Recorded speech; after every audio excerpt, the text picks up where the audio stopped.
사도 바울이 결례를 7일 동안 행하는데 마지막 날 의식을 행하기 위해서 성전에 올라가다 사도 바울을 본 사람들이 무리를 충동질하는 바람에 결국 결례 행한 것은 아무런 의미가 없어지고 소동이 터지고 말았습니다. 그래서 칼뱅은 사도 바울이 타협한 자체를 받아들이지 말아야 했다고 주장하기도 했습니다. 그러나 사도 바울이 결례를 하든지 하지 않든지 그것과는 상관없이 성령이 말씀하신 대로 사도 바울은 예루살렘에서 큰 고난에 처하게 되어 있었던 것입니다. 21장 27에서 28절입니다.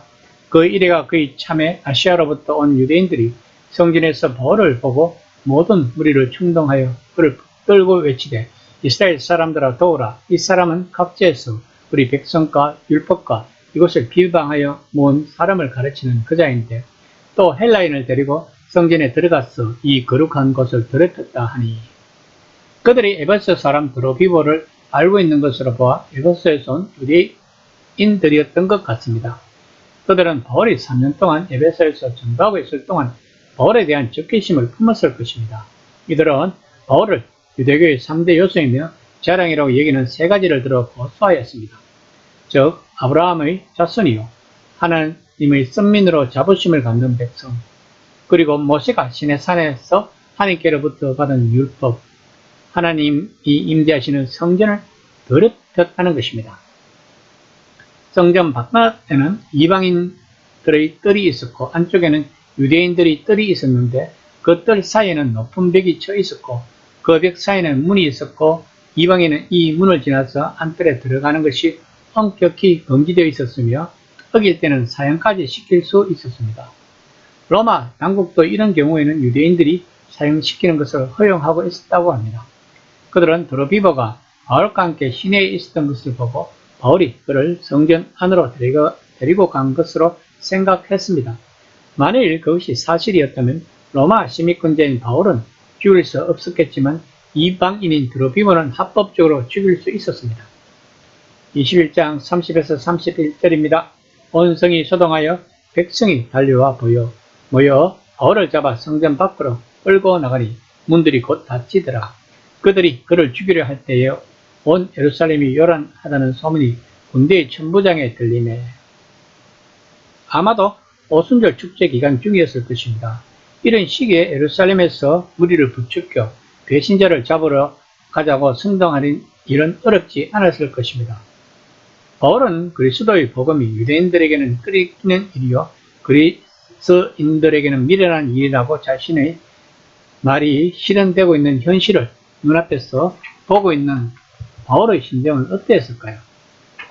21장 32에서 33절입니다. 그가 급히 군인들과 백부장들을 거느리고 달려 내려가니 그들이 천부장과 군인들을 보고 바울 치기를 그치는지라.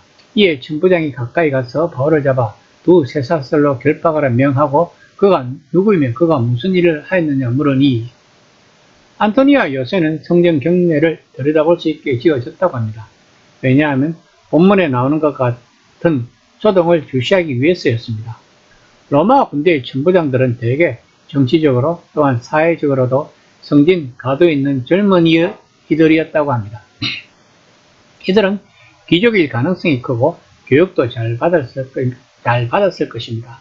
그러나 이들이 교육을 잘 받았다고 해도 1세기 유대의 정치와 종교 생활을 잘 이해하지는 못했을 것입니다. 그래서 일단 소요의 당사자인 바울을 결박하고 무슨 일인지 알려고 했을 것입니다.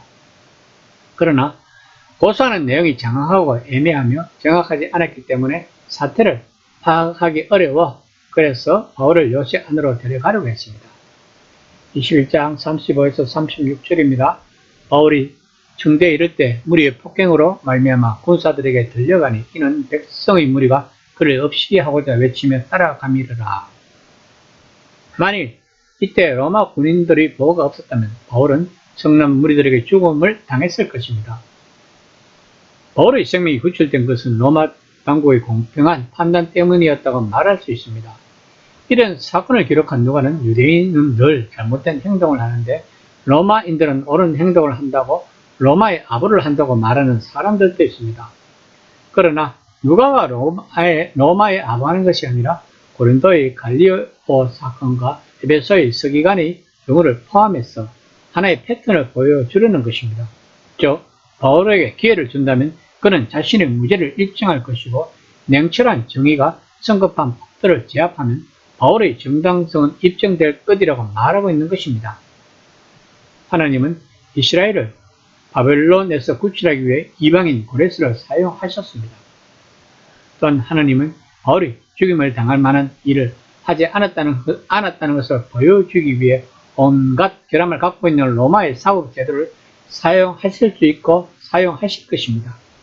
이런 관점에서 하나님은 오늘날 복음을 위하여 무엇을 사용하고 계실까요? 그러므로 우리들은 늘 깨어서 하나님의 뜻을 찾아야 할 것입니다. 이 시간 나는 지금 나에게 하나님이 무엇을 하고자 하는 것을 한번 생각해 보는 시간이 되었으면 합니다.